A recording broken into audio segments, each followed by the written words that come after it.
That'll work. All right. We're talking today with Joseph Krzeminski of Grand Rapids, Michigan, and the interviewer is James Smither of the Grand Valley State University Veterans History Project. Now, Joe, can you start us off with some background? To begin with, where and when were you born? Well, I was born in Grand Rapids in 1919. All right. Yeah. And had your family lived in Grand Rapids a long time, or were they immigrants? Or Well, yes. I was the firstborn in the family. mm-hmm.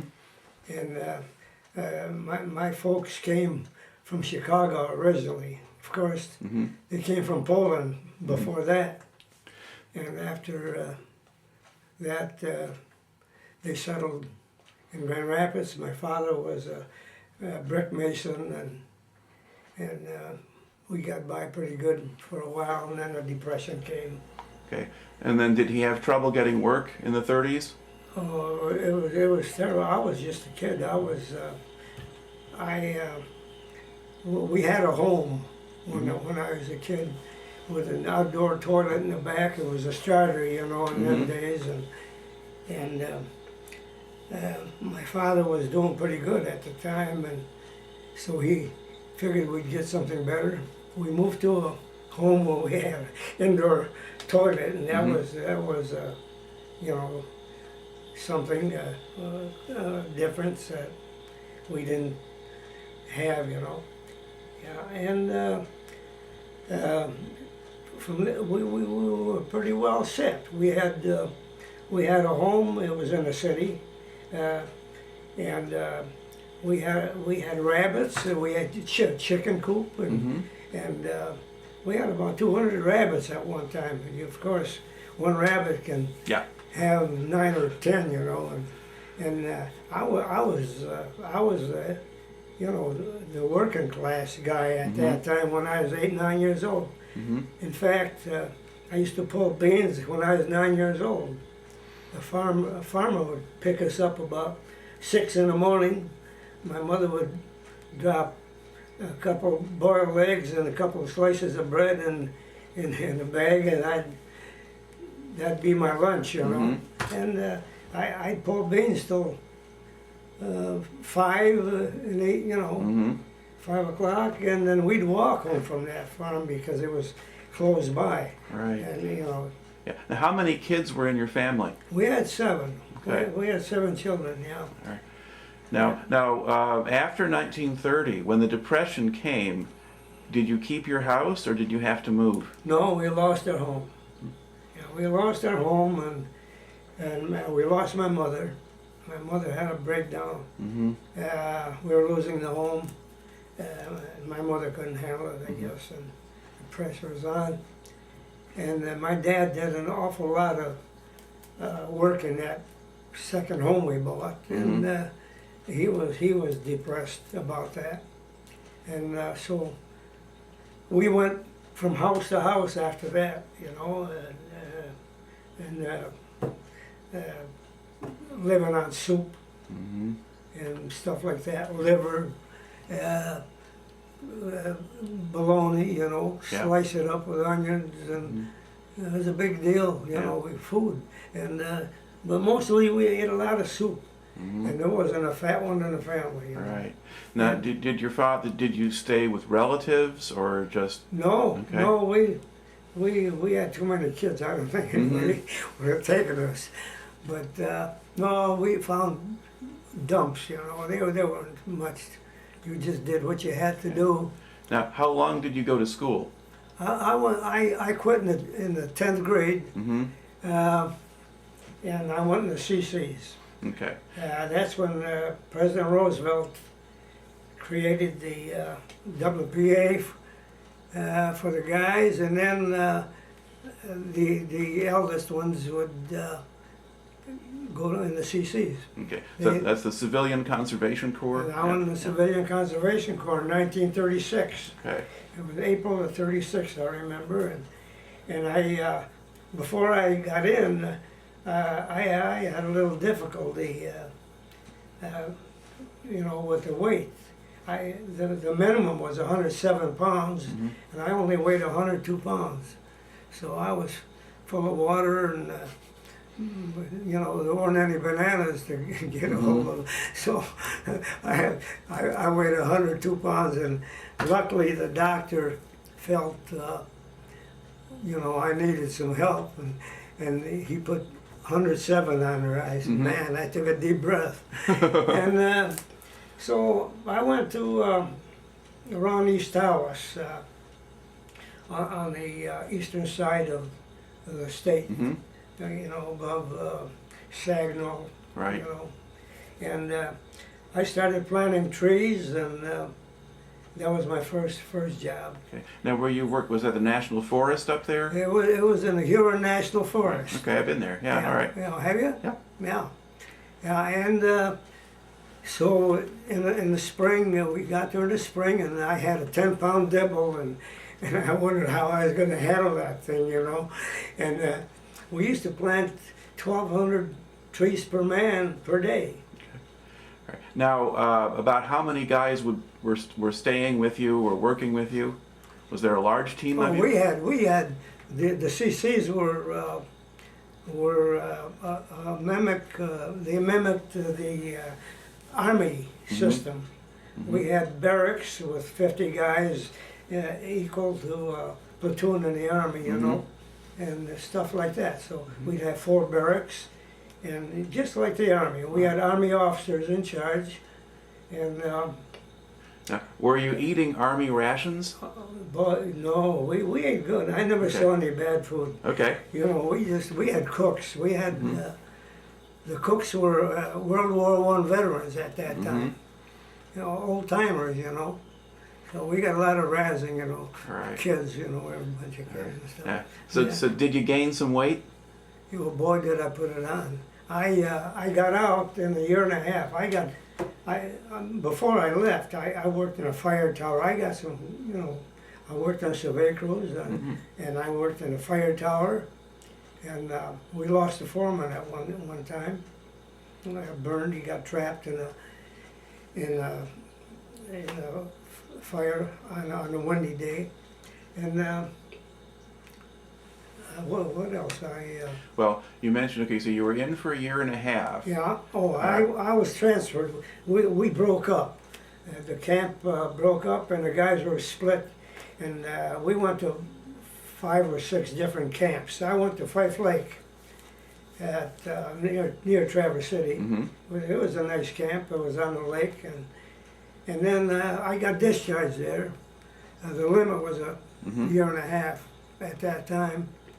And I got on the scale, I weighed 138 pounds. Now, from 102 pounds, in a year and a half, I gained that much. All right. So Now, honest to God truth. I think you told me you wound up spending 3 years with, weren't you in the CC for 3 years? Well, I went in the second time. Okay. Yeah, I went in the second time. I got out of the season, and I started working in a factory for 17 cents an hour, sanding furniture. Well, I didn't know anything about sanding, and those things used to keep coming back to me. I was sanding little stools and stuff, and the inspector would chalk it all up and send it back, and I'd have a roll lined up behind, and I worked my head off, and I just wasn't good at it, you know. So I got laid off. They laid me off. So after that, Well, how did you get back into the CCs? I was working. I went to St. Mary's. I got a job there. I worked in the kitchen, and I worked there about eight months. And when they had a CC deal going again, and they were taking the guys, I went again. And this time I went up in the UP, Upper Peninsula, above Newberry. And by Seney. Actually, we're 9 miles from Seney. It's between Seney and boy, I'm. Okay. My- Yeah. All right. So and Seney is pretty close to the Lake Michigan side of the UP. Yeah. Yeah. I know where that but- is. Okay. But we were 9 miles north of Seney, Mm-hmm. and we were 9 miles from the big lake. Okay. From yeah, Yeah. It's Lake Michigan is on that Lake- side. Yeah. not Lake Michigan. Well, it's Lake Superior too. Lake Superior. Okay. Yeah. So you're sort of in between. Okay. Yeah. All right. Now, what kind of work were you doing up there? Well, when I got there, I started on in a gravel pit there, you know, and then I worked on a river, on the Fox River.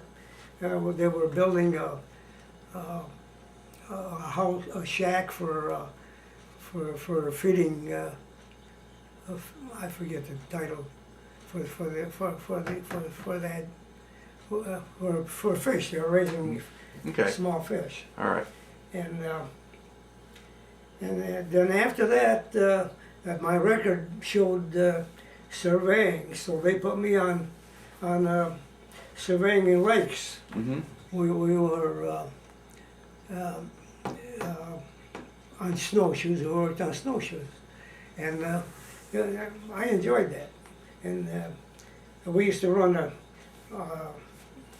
line across the lake, and then put stakes all the way down, and then on each side we'd measure 200 yards this way and that way, and then we'd drop lines through the ice. We drilled a hole in the ice, and we'd you know, get the contour of the lake, and a lot of time we'd pick up some of the bottom soil.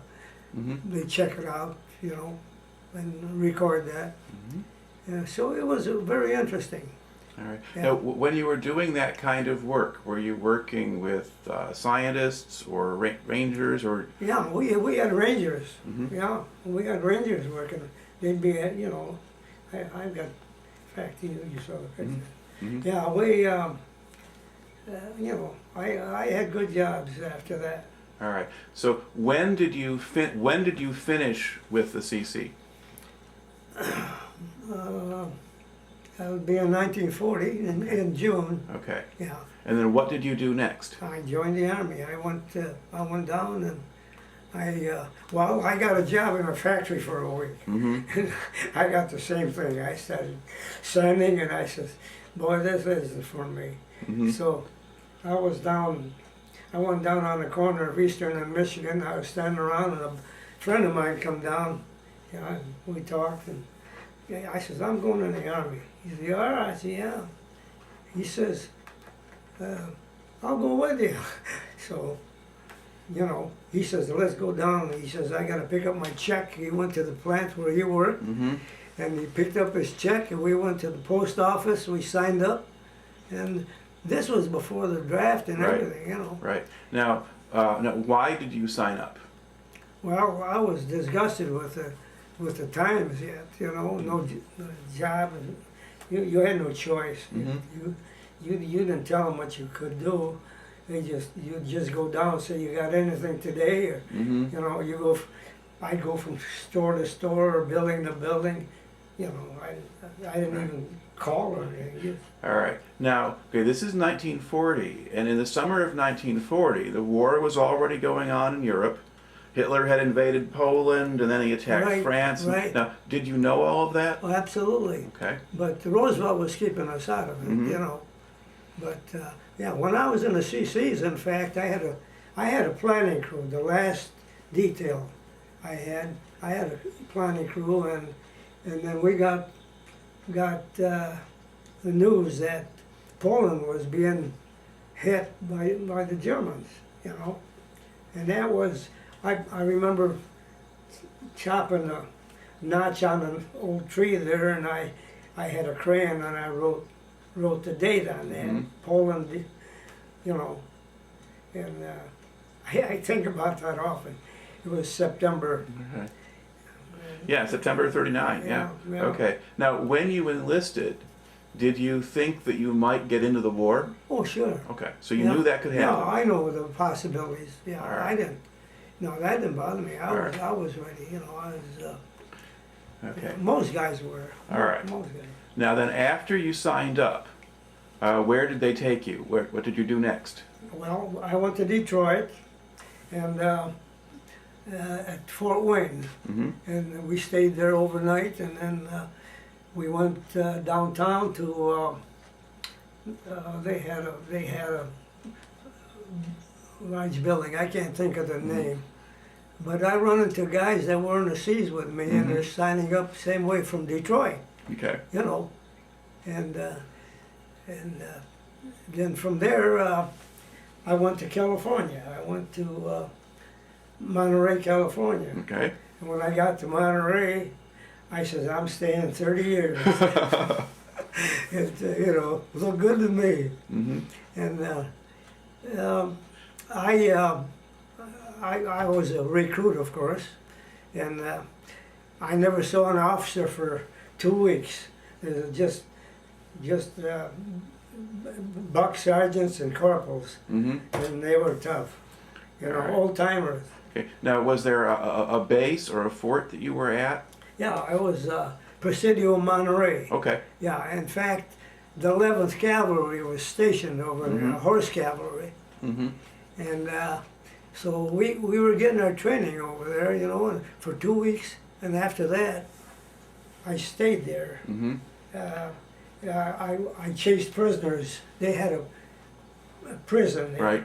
for guys.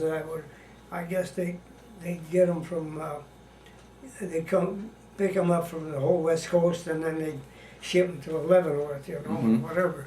But I was on there for a month. All I right. came back another time and did that for another month. But Okay. So you only had 2 weeks of basic training? yeah, Okay. yeah, they didn't have basic training or nothing. It was called recruit training, Okay. and you know you just marched and took a lot of guff off the sergeant. Right. And of course you know. There were a lot of CC guys going in, Mm-hmm. you know, because we had Army training in Right. the seas. It was a yes sir, no sir. We had morning inspections, standing at attention at your bunk. And, Okay. you know, So you could do all this stuff. absolutely. I was a barracks leader. Yeah, I had 50 guys, and when the captain would come through with the first sergeant, I'd have to call the guys to attention, you know, and then they stand erect like you did in the Army. And so actually, I had all my training. Mm-hmm. When I got to Presidio in Monterey, some of those guys that just saw me, I'd make my bunk and all that stuff. Say, did you array up? Yeah. I said, no. I said, I'm a recruit. I said, I just joined the Army. I told them I was in the CCs for 3 years, you know. Yeah. So I already had my Army training, because we used to pull the same thing in the seas, you know, with the guys, same way. You know. All right. So how long did you stay in Monterey? Not that long. After that, I was there about a month chasing prisoners. We had, I forget how many miles, about a few miles, about 10 miles to Fort Ord. Mm-hmm. But we didn't even have barracks at that time. They were just building them at Fort Ord. Mm-hmm. And we lived in tents, you know, and I got my workout from them old timers. You know, those guys had, 15, 16, 20-year guys, you know. But at that time, you had to go 30 years before you could retire. Right. You know. All right. So, but that was my choice. I says, I've had enough. I worked my head off when I was a kid. Mm-hmm. I says, planting trees for $1 a day, and it's sanding furniture for 17 cents an hour. I got in the Army, I got $21 a month, you know. Yep. And the food, and they feed you, and they give you clothes, and you give you a place to stay, so you don't have expenses. Yeah. Uniforms, everything. You had no problems. You had no bills. You had no worries, and I really took to it. All You right. had your meals, Mm-hmm. and All right. I was all set. Okay. So did they move you to Fort Ord then? Did you stay at Fort Ord for a I while? stayed at Fort Ord, yeah. Okay. Well, we were at there was a east area, I forget the title we had. Western, west something and east something. My age is starting to show. So those were all parts of the base? Yeah. Yeah, because but- Fort Ord's big, right? Oh, it was Yeah. huge. Yeah. They had bulldozers. They had these huge carriers and stuff, and we were really getting ready, you know. Mm-hmm. And there was nothing going on here yet. Okay. But So what were you doing at that time then? What was your job? well, I was in the 7th Division there, Mm-hmm. and I was with the 32nd Infantry, Mm-hmm. and I'm trying to think of the General Stilwell. Mm-hmm.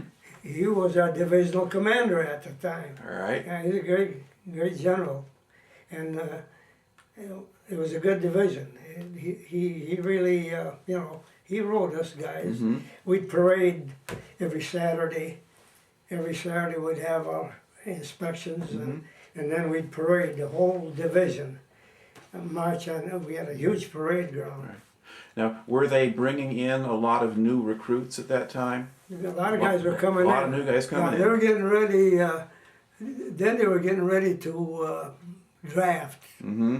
And then the draftees start coming in, I think about December maybe, Mm-hmm. or before that, might have been November. And of course, you know, them guys start coming in, and then I got shipped to Oregon, as I was telling you, in February 41? 41. Okay. Yeah. All right. And where in Oregon were you? Well, I was at Camp Clatsop, Oregon. Yeah, they were forming 2 battalions to go to Guam. Mm-hmm. We didn't have any idea why, you know, at that time, and we formed those 2 battalions from the 6th Division and the 7th Division, and the guys that were trained and ready to go. I was already a PFC. Mm-hmm. I I didn't tell you how I made PFC. How did you make I PFC? used to run track Mm-hmm. up there, you know, and I was an I company, and I ran 100. In fact, I ran 100 in the CCs too, and I won the Eastern Division. I won. You know, I qualified, and then I won the 100-yard dash on the Eastern Division, and then we'd go to the Western Division of the UP when I was in the CCs, and we'd run against you know, the whole group, you know, and they did have baseball and all that stuff at that time. Anyway, I got hit with a ball in the leg, and I ran in the 100, but I started out and I led for about 40 yards, and then they all breezed past me, you know. So I run the 100 in the Army there, and I came in second in the regiment. Mm-hmm. And then I run the relay, and I was the anchorman on a relay team, and I just edged the guy in there. So I came in first, and the first sergeant come over and he grabbed me and he said, "Hey, Polak," he says, "I'm going to make you a PFC." He was happy. We picked up, you know, 9 points, I guess. All right. So we you know. Okay. Now, at that point, before we got into the war, was it hard to get promoted? Would people stay at the rank of just ordinary private for a long time? Yeah. You didn't. You couldn't get promotion very easily. Because they had all these old Army guys who had all the non-com sure, slots? yeah. We had Army guys there that were 10 years, were still privates, you know. But I had that CC training, you know, and all that stuff. And I was a yes or no sir man, and I liked it. All right. Now, during this time, when you're in California or when you're in Oregon, before Pearl Harbor, now, what did you do when you had time off?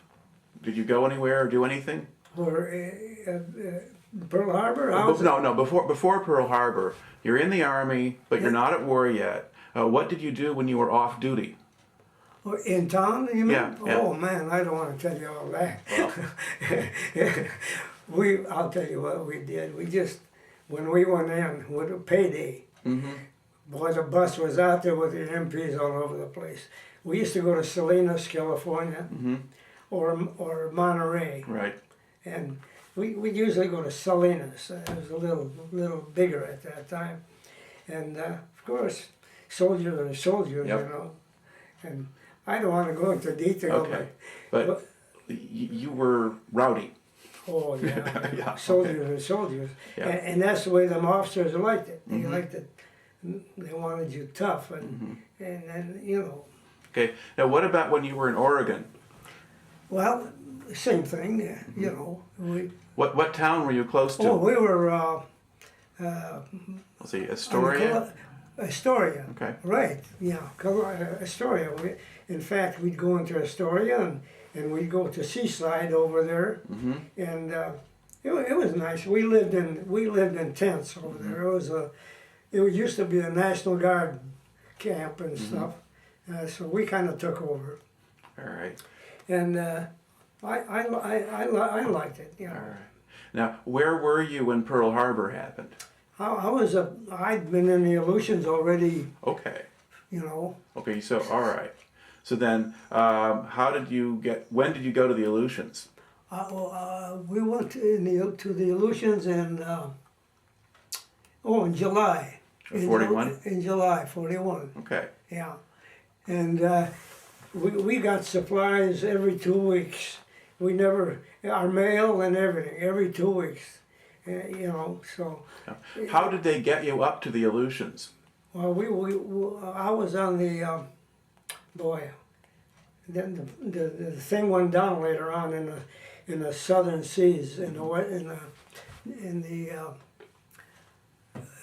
Pacific Ocean.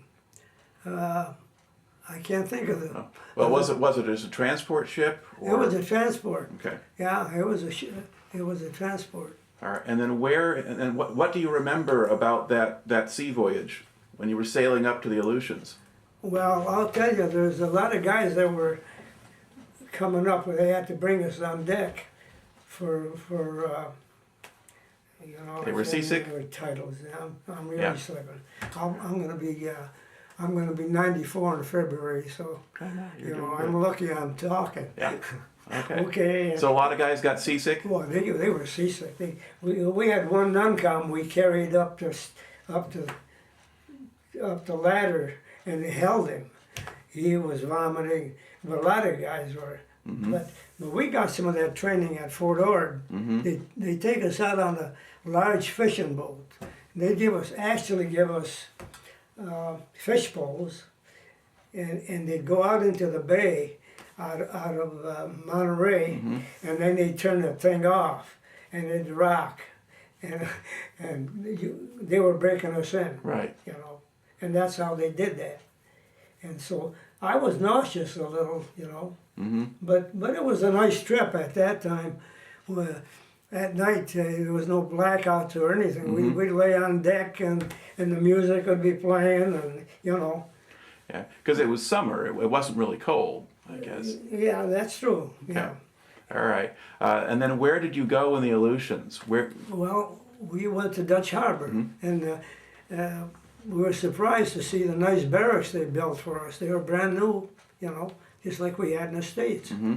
And and it wasn't bad, except there's nothing there. And, you know, just guys. Yeah. In fact, I never saw a woman there. They had a nurse at first, and then after that, you know, I don't know. We'd see a visitor once in a while come through with you know, one woman with, and boy, that was something. Yeah, and it was that way all the time. I spent 32 months up there in the Aleutians, and I never saw a woman just after you know, after we left. Yeah. All right. Now, before Pearl Harbor, what kind of work were you doing in the Aleutians? In Pearl Harbor? No, before Pearl Harbor, what were your duties in the Aleutians? Well, we took patrol. We were taking patrols. My platoon sergeant would pick the same guys practically from our platoon, and it'd be 4 of us, and this sergeant. I can't think of names anymore. But anyway, we'd go and we'd go overnight, and the sergeant would look at the beaches and stuff, possible landing places for the enemy and things like that, you know, and mapping things. And I remember this one time we went out there and we took canned rations with us. And we walked all day, and we hid the rations under a creek. There was a bunch of creeks in there, and we figured no sense in carrying those things. We're coming back this way, and so we went out, and we got to I used to know all these names on these points and stuff, but we got out there, and we used to find driftwood at that time when we first got over there, but there's no trees in the Aleutians, none. Okay. I never saw one, and so you looked for wood that was dried and stuff, and you still have it. But we cleaned all that up later on, and life was tough, really. We used coal, and they'd bring coal. But I remember this. We had these large cans of rations then, and we had a fire going. I put mine in a fire, and so the other guys to heat the can. I forgot to punch a hole in that thing. Oh. Yeah, and it kept, you know, steaming there, and I didn't have the sense enough to, you know, I could see the steam coming, and blam! That's the honest to God truth. This thing blew up. The cover come off, and the stuff was dripping off my nose, and the can was shining. There was nothing in it, and I was hungry. You know, that was the last can we had. Oh. We were going to start back next day and pick up those rations, and we got over there and we looked for 2 hours or more for that. We don't bunch of creeks. We just couldn't. We never Couldn't found find them. And I stumbled, and I was the last guy following. We were trying to get home, you know, and just weak as a pup. I was stumbling, and I'll never forget that.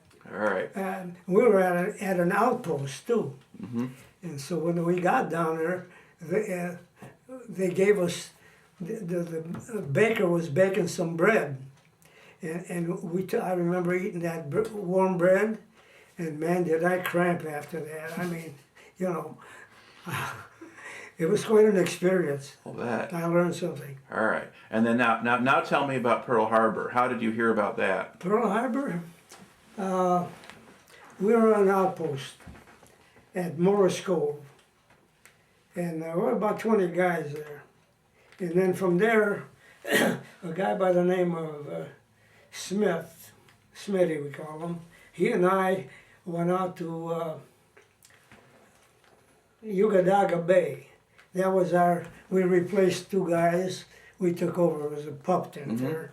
We stay in that pup tent for the night. But that was we were already on guard. Mm-hmm. So next day we got relieved by 2 guys. We came in and we started early. They got up there early, and we got to camp about 9 o'clock. And the lieutenant, we were coming down the hill, and the lieutenant was standing out there waiting for us to come down. We come down, and we were talking, and there was a radio man had a tent all by himself, and he come flying, jumping the creeks. We had a bunch of creeks in that area there where our tents were, and he stumbled, I remember, and he got up again, and he handed a note to the lieutenant, and the lieutenant read that, and he says, "Pearl Harbor bombed, Manila attacked, double all outposts," it says. I said, "What? I don't believe it." We thought we were going home in January. Well, that was it. Right. So that night was a miserable night.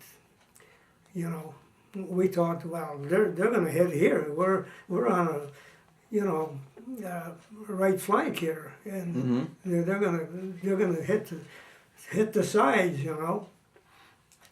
And so we had guys going out to areas or lookouts and stuff, and we weren't prepared with a lot of wearing out or nothing, you know.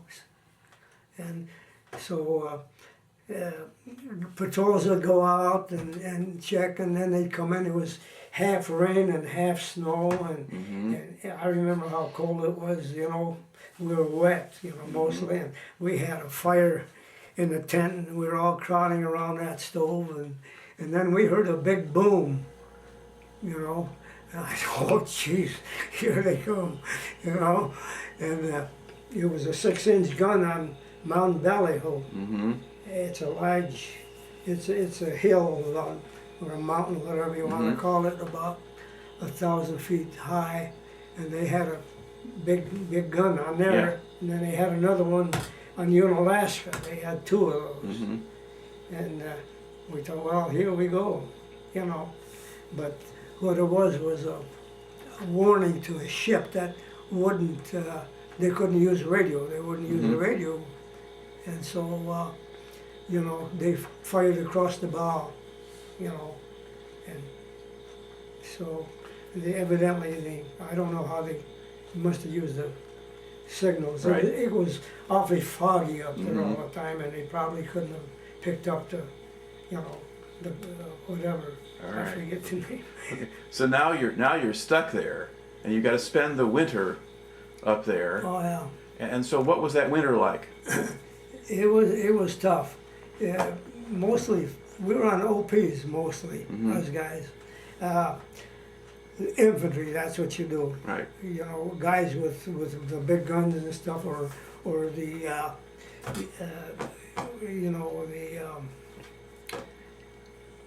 you know, working groups. You know, I can't name. Okay. Well, yeah, you know, labor details or whatever. Guys, the rest of them. But the infantry was always out. We were busy patrolling, or you were on outposts. You know. It was miserable. But you know, we stay at these OPs about 2-3 weeks a month, and you know, you don't take a bath or anything, and you don't have a toilet. You just go out in the snow and, you know, pull your pants down. Yeah. Now, how cold was it? Well, it wasn't that cold as the mainland Right. was, because you know, but we were between the Bering Sea and the you know, Pacific, and it was awfully windy, very windy. We'd get those willy-was, and boy, they were cold, and you know, and I remember crawling already. We had a little PX over there in peacetime, and where you could buy your toothpaste and your, you know, they even had some beer then, but that was after the Japs hit. That disappeared. We didn't have that, but it was windy. one guy got killed walking the beach. Well, one of them tin pieces flew off a building and almost cut him in half. Wow. Yeah, it was flying. With the wind blowing. Yeah. And that's a story we got. Right. I didn't see it or anything. Okay. Now, during those winter and into the spring, were you getting information about what was happening in the war? Yeah. So you knew that the Philippines had fallen and all of this kind of thing? Yeah, we were informed, but not that, no details or anything, Or usually in a mess hall. Mm-hmm. They'd get us in a mess hall and tell us what's going on. Right. And then the Japanese came up and attacked you, didn't they? Yeah. They attacked Dutch Harbor? Yeah, it was in May 27th, 1941. Well, 42 probably. Pardon? 42? 42, Yeah. sorry. 42 it was, you're right. Yeah, it was after they hit Pearl Harbor and Right, stuff. right. Yeah. The colonel called us 2 companies at a time. I was in at the time. Mm-hmm. We had others on outposts yet, but he called 2 companies at a time. We sat on a hillside, and he started telling us there's a Japanese fleet coming down the chain. Mm-hmm. And they gave us a number of ships.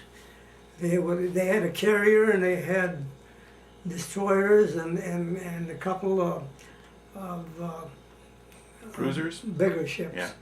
Cruisers, probably. Pardon? Cruisers? Cruisers, yeah. I'm going fast. Mm-hmm. But he says they're coming down. He says, and we're not going to get any help. He says, now, watch your ammunition. He says, we're not going. We're on our own here, and don't waste anything. And we got to start throwing wire up, which we did after that. But one funny thing, he must have been nervous too, because he said, I can't promise you anything. He says, all I can do is promise you. The only thing I can tell you is that you could get your name on the monument back home. Mm-hmm. And it was a sinking feeling. I wondered why he ever said it. He was probably nervous. Probably. Okay. Now, so how many men did you have, or was it just 1 battalion, or were there 2 battalions there? We had one battalion. Just 1 battalion. One battalion of infantry. Right. That's all we had. And you the had rest were engineers, National Guards yeah. work groups. Mm-hmm. I'm trying to think of a name. Well, did you have engineers, or were building things? Yeah. We had engineers and whatever, and so we were doing a little sweating. Right. And he said there were 5 troop transports. Mm-hmm. He said, 5? Holy smoke! So we knew they were coming armed. Mm-hmm. Now, did you have trenches or foxholes? Did you have fortifications? We got going. Yeah, we started getting wire on. Right. Start hanging tin cans on the wires, and we started putting up machine gun nests, camouflaged and all this stuff, and you're just getting ready for it. Mm-hmm. And acting silly about it, trying to show off a little. Right. one guy we patrolled together, he'd be sharpening his bayonet all the time, We didn't want none of that close stuff, and I'd rather shoot from a distance, Okay. Now, the Japanese do eventually attack with just aircraft? Yeah, they came. Well, we moved out. Mm-hmm. We had barracks. Right. We moved out of the barracks, and moved into I forget the title. A hole in the ground. Yeah, foxholes or trenches? Yeah, a large hole. Yeah. With about 9 bunks, I think we had. Oh, okay, so you got a bunker. Yeah, we had Right. we had wire wire bunks with 2x4s Right, and stuff, right. and we have our sleeping bags on there. And we were in there, my squad, our squad, and in fact I was the second in command of that squad, and I don't even remember where the first squad leader was at that time, but I was in charge with that group. Okay. But anyway, we come down a ladder in that thing, and you know, and we had a cover on Right. it, and of course, I was up there a couple of bunks up. I heard this. I woke up by hearing this growling off in the distance. I was used to the certain planes there. We had a reconnaissance. The Navy had a reconnaissance plane, one of them boats. Okay, so it's a seaplane, a Catalina. Seaplane, yeah, the seaplane. He was a little guy, but boy, he was a noisy one. And so I knew that sound, you know. And he used to go out early. We knew the time and everything. And they had PBYs too. Yeah. They didn't have.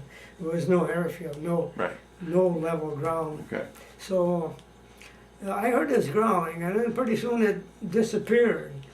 I listened, and here it comes again. You know, it was wavering. Evidently, the wind was handling the sound, and it was getting louder and louder.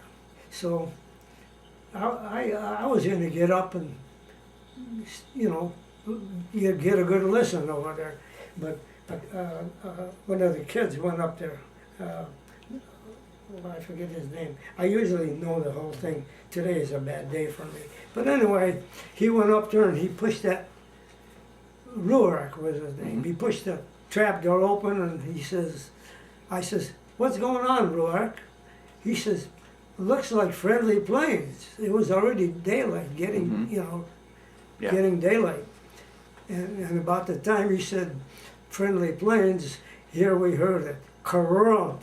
The first one started, and so, geez, he would come flying out of there. We grabbed our rifles and you know, and we went up that ladder, and we had positions facing the beach.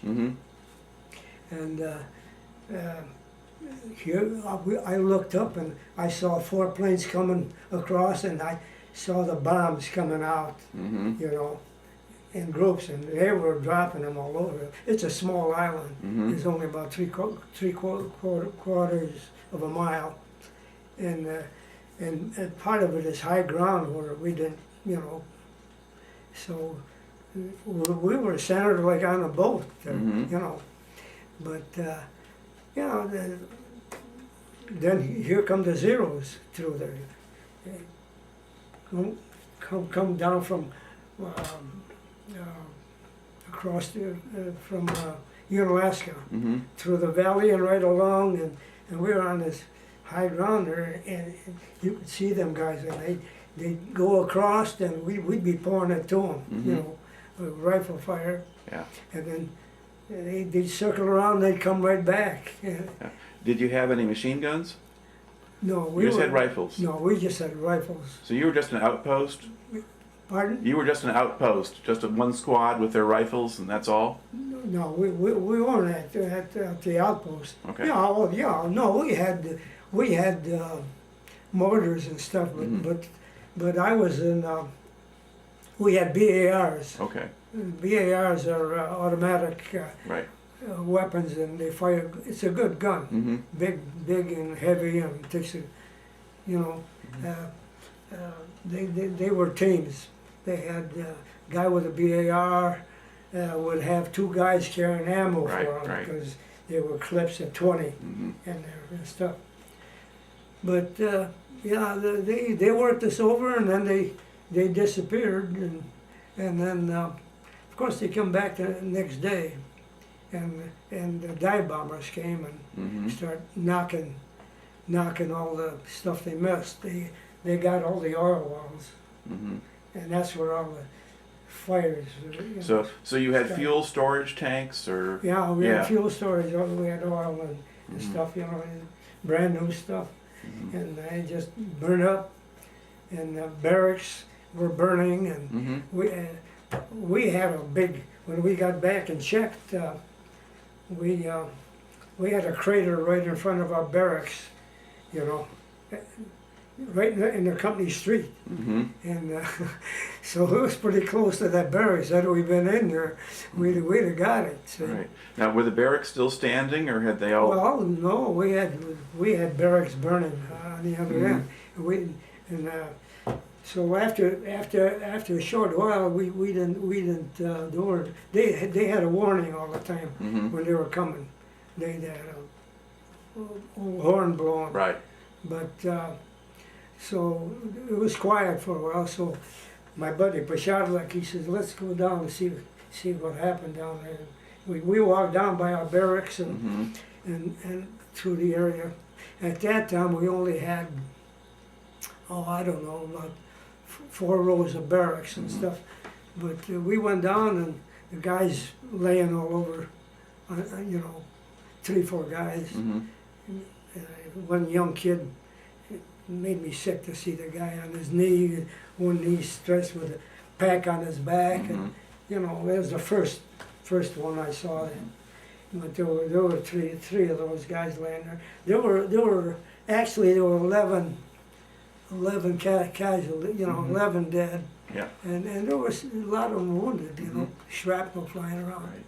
And I mean, did you have doctors? Did you have or medics or somebody? I have no idea. Okay. I never went sick call or nothing. Most of us didn't bother because it was a peanut outfit, and they'd give you pills.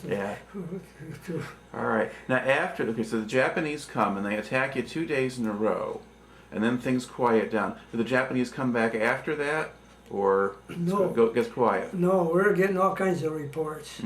We were told they landed on 4 islands. And they landed on, oh boy. Well, there were Attu and Kiska. Well, they did on those, but they also landed on Adak and Atka. That's what they said. Yeah. So, and then later we found they landed on Kiska and on Attu. So those 2 we knew.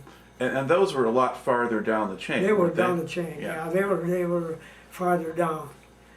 All right. Now, did reinforcements start to come in, or the Navy show up, or you're just by yourselves? Oh, well, they were having troops coming in. Yeah, but we didn't have that much at Dutch Harbor. They moved them on. They moved them on Adak. They were building They started building an aircraft. Airbase? Airbase on Adak, but for small planes, fighter planes and Right. stuff. But we didn't. When the Japs hit us, we didn't. We saw six planes came in the act, and the Zeros and them were going round and round over there, and looked like the Zeros were doing the chasing over there. And we thought they came from Cold Bay. We were guessing. We didn't know anything. But they built an airfield about 100 miles from us, about 100 next door to us. It was west of us. And they put that up in a couple of weeks. We heard, they put up enough room for fighter planes. So the Japs were surprised too. So when they come in, but we had, everything was a mystery there. They don't tell you nothing. Okay. So how long did you stay then? How long did you stay at Dutch Harbor? Well, it was in let's see,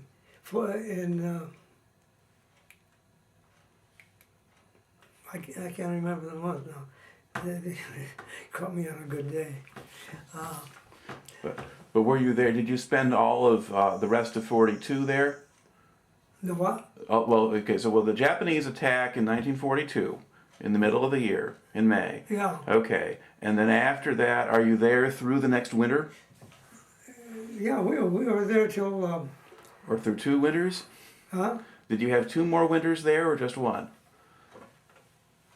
Did you have 2 more winters up there or just 1 more winter? Up at Dutch Harbor. I can't hear you. How long did you stay at Dutch Harbor? Oh, we stayed till they picked us up. I was on outpost, and I can't think of the OP. I was on Beaver Inlet. Mm-hmm. They told us to come in. I told you the story, I think. Yeah. And right, but you told me before we had the camera on. Yeah, So can you tell the story now? Oh, I see. Okay, yeah. Yeah. Well, see, I'm getting tired. When I get tired, I get... This is... Mike set me up on this. He talked me into it. No? Well, you've done good so far. Yeah. All right. Well, anyhow, we got called in from there. Is that... Mm-hmm. Yeah. And we got called in from that outpost, and they told us to come right in. So they said we'd be replaced by somebody else. So we came in, and they told us we're going to board. We're to get ready for to leave. We're going to board a ship Mm-hmm. the next day. Mm-hmm. So we got on the St. Mihiel Okay. at 7 o'clock at night, and in the evening, or at about midnight, the boat started rocking, and we got out to open sea and joined the convoy. All right. Now this was the one that was going to go to Attu and Kiska. They're going to Attu, Mm-hmm. but the assembly area was at Adak. Mm-hmm. They already had some people over there, and they were stretching that airfield and stuff. Right. So that's what we did. We joined that convoy. A friend of mine got me up there on deck early in the morning. He wanted me to see what was going on, and so he said, quite a surprise. When I got out there, there were ships on each side. It was a beautiful sunny day, and you seldom see a day like that. And on that day, it was, and my buddy he had a problem with a partial in his mouth, and he was playing with that, and he threw it in the ocean. I asked him, I said, well, what'd you do that for? I says, yeah. He says, well, we're going, he says, I don't need these damn things, you know. So Okay. we got to Adak, and we went down a net, because there was no docking and stuff, and they had a small dock there. So that's the way you got on there. A Navy boat picked us up on the bottom, and one of them 40-footers, 40 or 50, they had them 2 sizes. And then we stayed in tents, and we shot crap, and we played poker, and we waited. We were in reserve, and they were going to call us when they made a landing. And it took 2-3 days. They had some rough time up there. They they hit the rocks and stuff like that. It was a hard landing. So, of course, the 7th Division took care of that. Yep. It was my old outfit. And we were going to go there, and I didn't get to see anybody from my outfit there that might have been in there yet. I don't know what they did, whether they were shipping guys out of the division or, but it was the 9th or the 7th rather. They did a good job. They cleaned them up. All right. And then after, so they captured Attu, and you did not have to go there. We didn't go. All right. And then what? Okay. Now this is the middle of 1943. That's when the attacks happened on Attu. That's when we took it back. Yeah. So you're middle of 43, and then what did they do with you? Did they take you off of Adak? Did you get on the ship again? Yeah, in February. February of Now it's 44. 44. Yeah. Yeah. They took us off, brought us to Well, I'll tell you about the trip. Oh, we come out of Columbia. Columbia was a ship, and it had a dance floor on it and stuff like that. So it was an old cruise ship, a passenger ship? Yeah, it was a passenger ship, and they had a dance floor on that thing. I remember those guys practicing on the dance floor with each other, you know. We're gonna find a girl downtown, but you know but we had some rough seas too, because we come through the Bering up there, and boy, that it was really rocking. The boat was going slow because on kind of submarines and stuff, and so I pulled the guard. I was sergeant of the guard, and I pulled the night on there, and boy, the guys were all sick. You know. All right.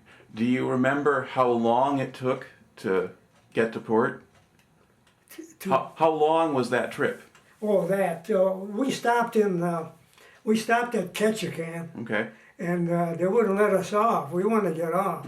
We saw the thing was docked, and geez, all the girls and stuff, guys, you know, we didn't see them 3 years, 32 months, almost 3 years, and boy, they were waving, and we wanted to get off of there, and we were hollering and talking. A lot of the natives come over and stood down on the dock talking to us guys, and you know. And then we went on. From there, we went to Canadian. So Vancouver or Vancouver or Victoria or No, it was Prince. I forget. Okay. Anyway, it was a Canadian barracks. Right. Oh, okay. Yeah, we went there and we stayed there for about a week. All right. Now here, but did not go there. Now, were you supposed to go and land on Kiska? Were you waiting to land in Kiska? Our troops are yes. Well,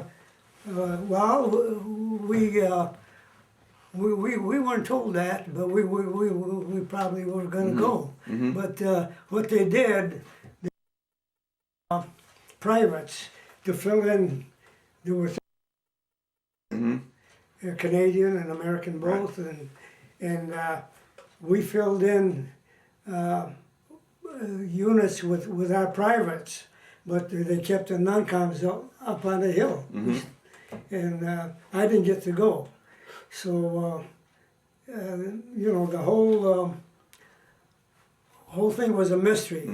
They're not telling you anything, and everybody was guessing. You know, all the non-coms.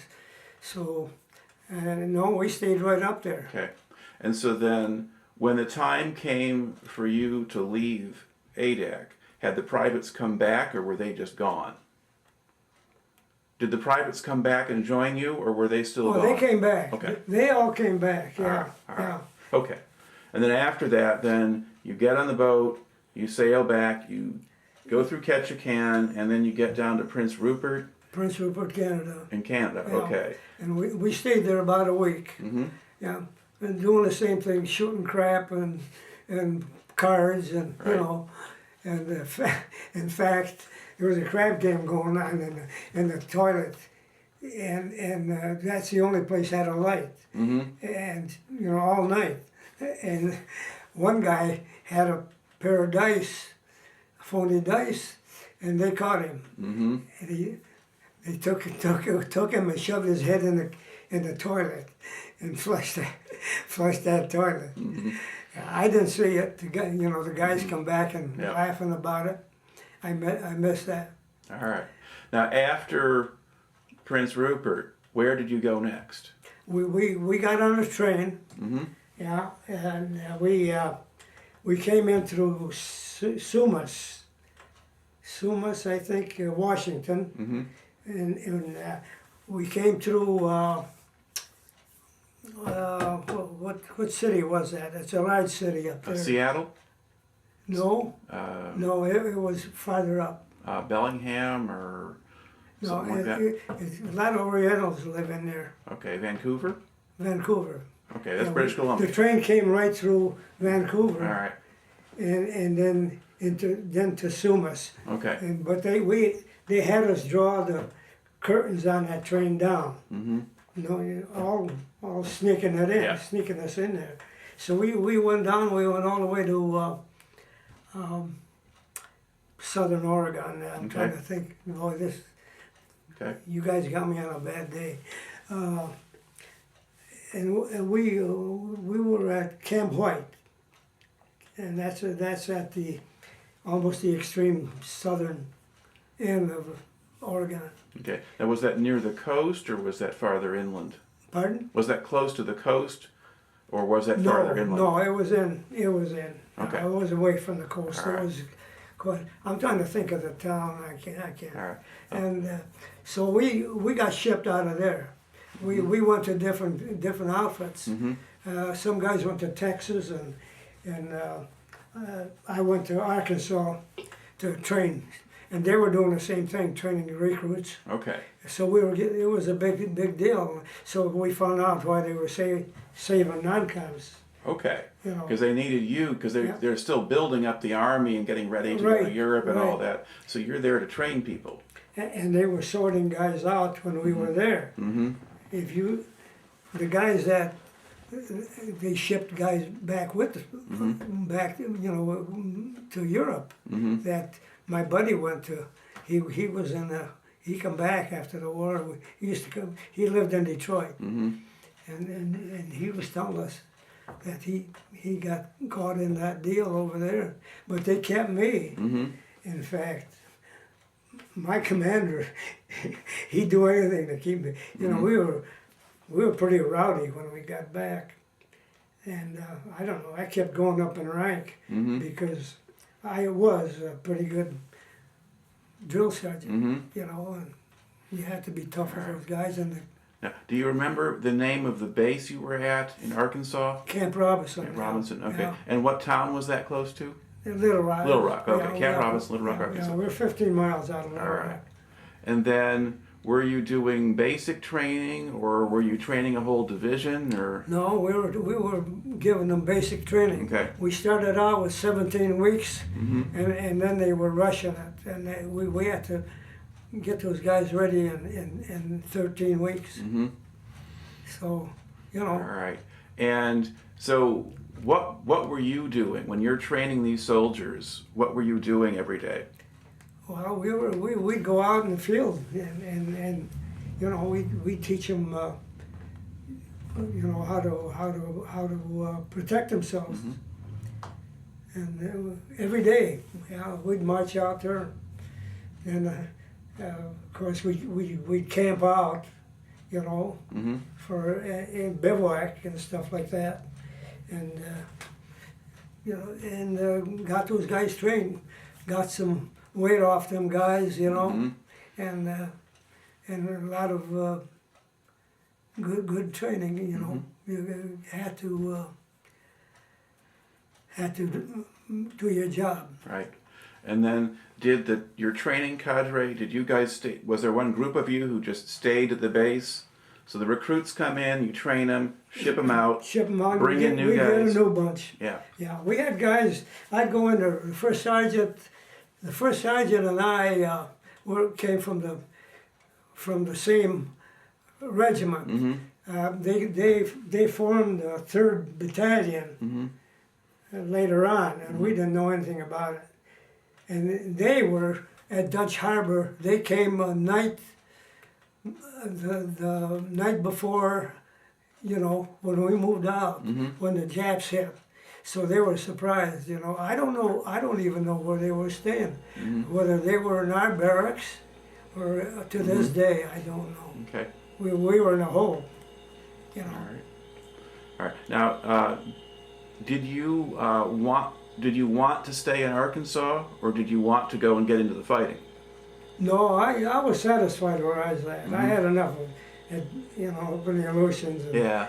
and I could get to town, you Mhm. know, and you know how that goes, soldiers and soldiers, and we got in trouble a couple of times, to quarters, but we kept it up, and all the guys, you know, restricted to the area. You want to go out and get drunk. Right. Yeah, but that's the way it was. All right. But they, we know it too. They needed us guys, Mm-hmm. and we know who they wanted and Right. stuff.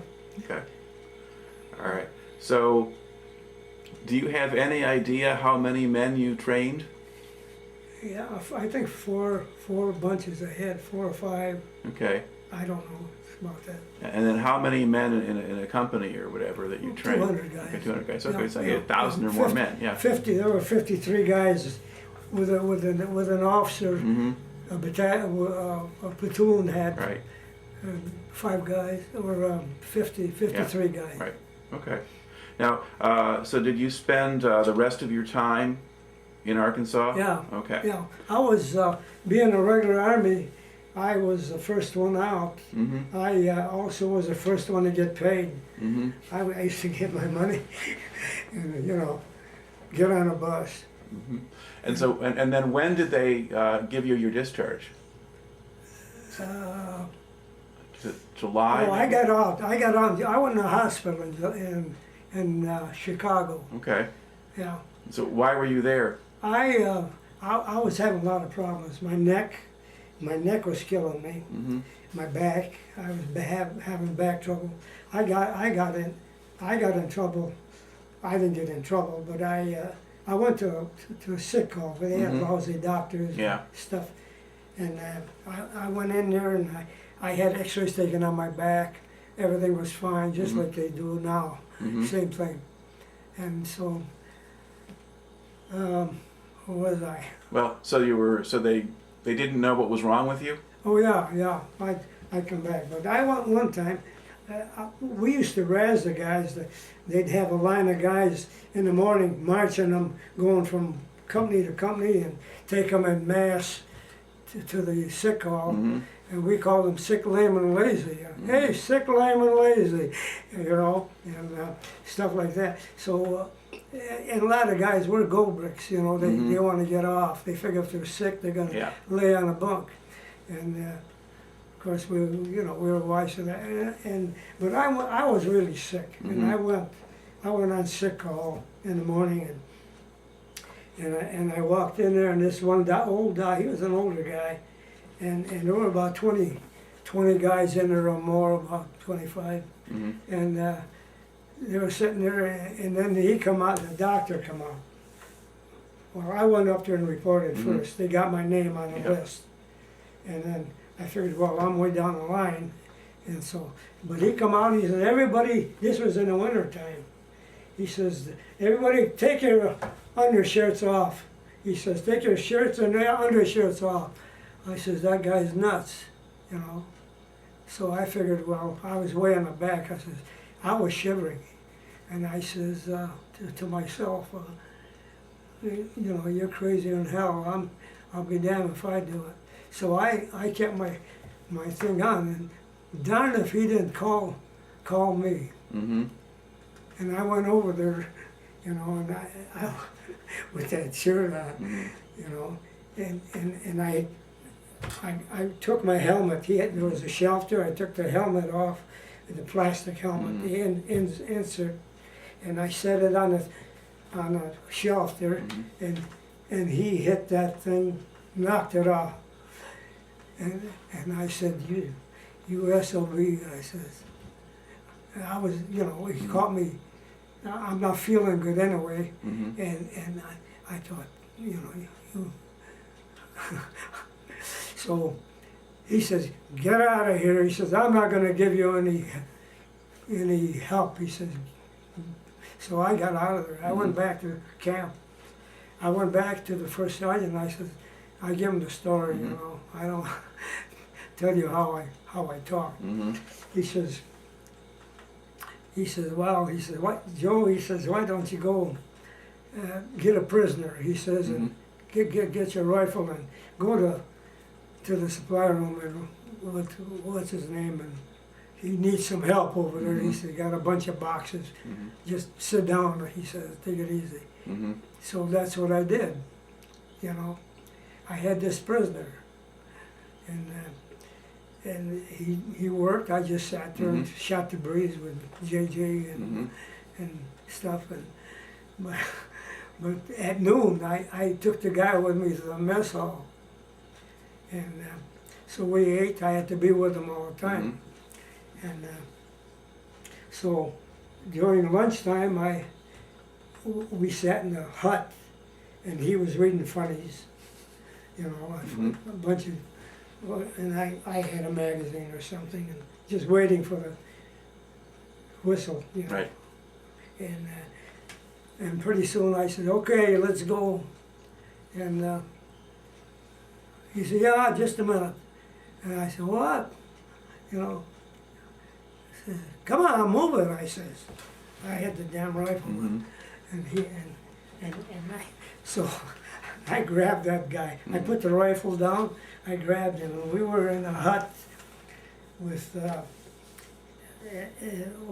5 bunks in it, 5 or 6, 5, and I got him, and we had screen doors on them, you know, on the thing, on the door with a spring on it. And I grabbed him and I threw him right through that door, and it was about 3 steps down. And I rushed right out, you know, so he didn't get away. And I grabbed him, and I saw the company commander coming down the hill. There was kind of a slope where we were on the hill and he just ignored it. And I thought, oh geez, there's a captain, you know. And I picked him up, and you know. And I forget, we went back to the supply room, but boy, I was embarrassed. All right. The old man saw me, you know. All right. So how did you wind up going to Chicago? Huh? Well, you said you went to Chicago to the hospital. Well, I had my last detail was coming in with 7 other guys, all non-coms that were discharged from different units. I didn't even know them. Then we got. We had a doctor examining us, Okay. and my neck hurt and everything, and I was thinking in my mind, I said, these bastards they're getting rid of me in my condition, you know. I never got treatments worth a damn, and so I got tears coming out of my eyes. I guess I was mad. I don't know. So they had me in there for about a week, but I was vomiting. You know, I was nauseous. So they kept me for a week, and I remember going to the mess hall in my robe and stuff, and I'd vomit. I'd coming back after I ate. We had a bunch of shrubs along the sides. There was a big wide sidewalk, and I'd heave, you know, right outdoors. I was sick in the stomach, but nothing was done about it. I came home in about a week, and my dad, he had a 1-bedroom apartment and two of my brothers with him. Hank was still there. He didn't go in the service. Yeah, he went after that. Right. So I was left with my dad and my youngest brother, and no place, a little upstairs. That's how we didn't have a house. Right. And we're coming back from the wars, and you know. But I was thinking what I was coming back into, and that was part of it. You know, the tears come out when I went in. All right. Now, did your stomach get better? I mean, were you okay? You know, I'm having to this day. I'm right now. I'm on all kinds of pills. I'm taking. Well, it doesn't stomach. Yeah. Okay. And I lost weight. I lost a lot of weight. I went through a lot of tests. All right. Now, once you got home, did you find a job? When I got home, what did I do? I was drawing unemployment for about, I don't know, a month maybe. I think I got $20. Yeah. And then, I got a job at Kelvinator. Kelvinator was hiring. The government was paying the plants to take the guys. Right. So I went to Kelvinator, and I that's where I stayed 35 and a half years. All right. Yeah, and well, it caved in finally, but I got out before, and of course it wasn't the best, but my back was bothering me so much. I'd lie down every day at noon on the bench. I had it for 35 years. I did that, except if I went to the credit union or something. I'd cross the street and I'd miss that, but I'd always be ready. I'd eat my lunch while I'm working, take a bite at a time, and keep. I used to weld and stuff, but I didn't leave there because I had things figured out, and I had seniority, and I could bump jobs that were beneficial to me at the time. All right. And then how many kids did you have? Pardon? How many kids? I had one daughter, but I was married twice. Okay. Yeah, I got married, and she had a little boy, and we were married 5 years. And she picked up a boyfriend where she worked, and so I went and got a lawyer, and I just dumped her. Yep. And then I married my wife here, and we were married 47 years. And I had one daughter, but she had 4 kids. And Mike, the one here, I used to rock him to sleep.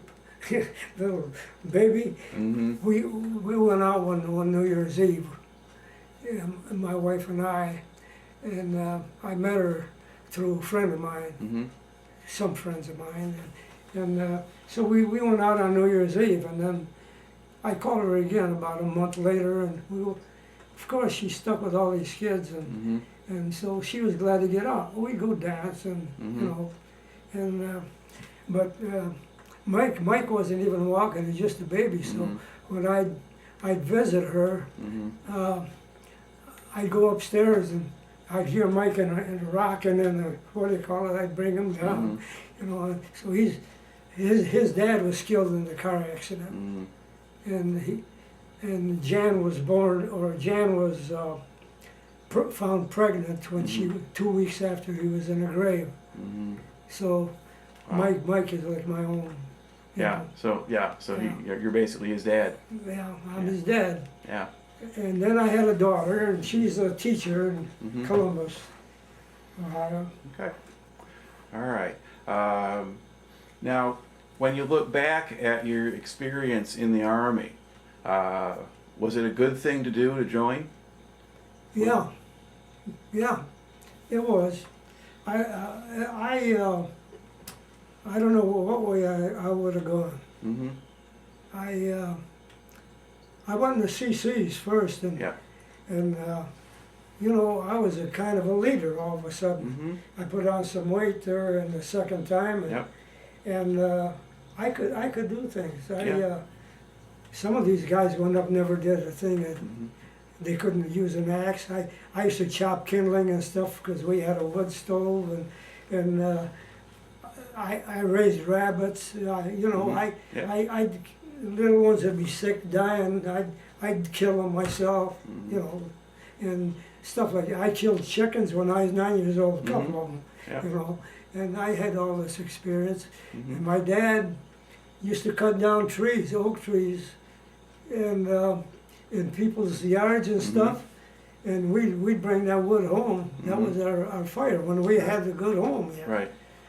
And in the furnace too, and so I learned a lot. My dad, I used to saw wood with him, and I was just a little boy. But that was good practice for the CC, man. Yeah, I know all this.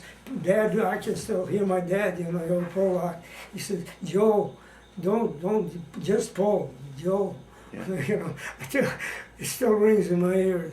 So I was capable of all that. Right. And I know how to respect the officers and stuff, and I was taught, I was disciplined at home. Right. My mother and dad both about people and stuff. So I moved up in rank,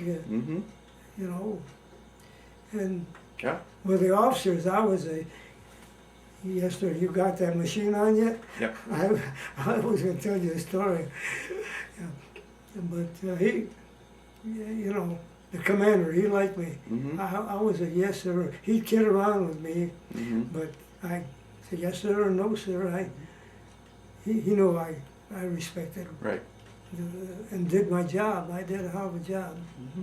All right. Well, actually, even though it wasn't your best day, you still did a good job telling your story. So I'd Well, just like to thank you for yeah. doing that today. Yeah. All right.